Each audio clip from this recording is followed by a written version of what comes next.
دنبال چی داری میگردی تو این زندگیت؟ دنبال این هستی که من زشتم، من خوشگلم، من درست میگم، من اشتباه میگم، اون چی گفت، اون چی گفت، اون داره چی کار میکنه، این داره چی کار میکنه، دنبال اینا هستی؟ خب زندگی هم همینا رو بهت میده. اگه این خیلی شهامت میخواد، نه؟ تو همین الان این لایف که تموم شد برو جلو آینه وایسا، 10 دقیقه به خودت زل بزن. خجالت میکشی. افکاری که میان تو سر اصلا خجالت میکشی از خودت.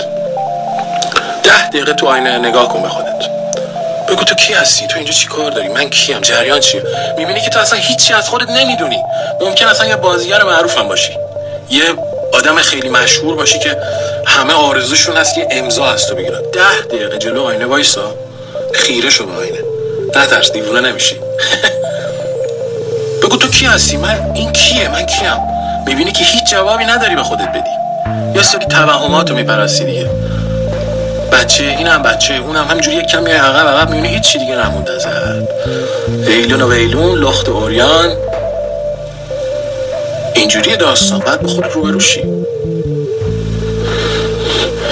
و وقتی که تو ثابت قدم، گفتم اول لایف، با صداقت کامل از خودت میپرسی که من کیم، جریانم چیه، میبینی که تو اصلا نمیدونی. تو چسبیدی به یه سری چیزا، معتادی چسبیدی به موادت، ورزشکاری چسبیدی به ورزشت، هنرمندی چسبیدی به هنرت، به اینا چسبیدی.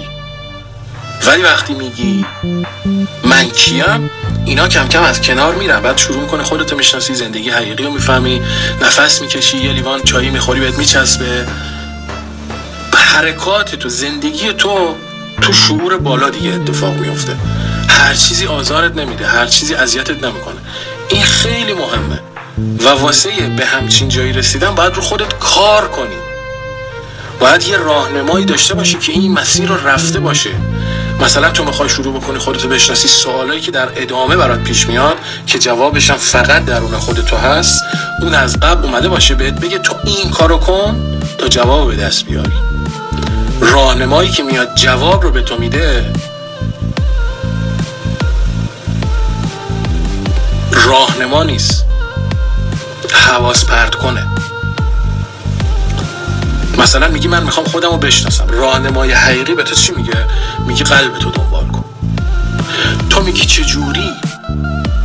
میگه قلبتو دنبال کن. حالا تو اگه مشتاق باشی میری دیگه دنبال میکنی.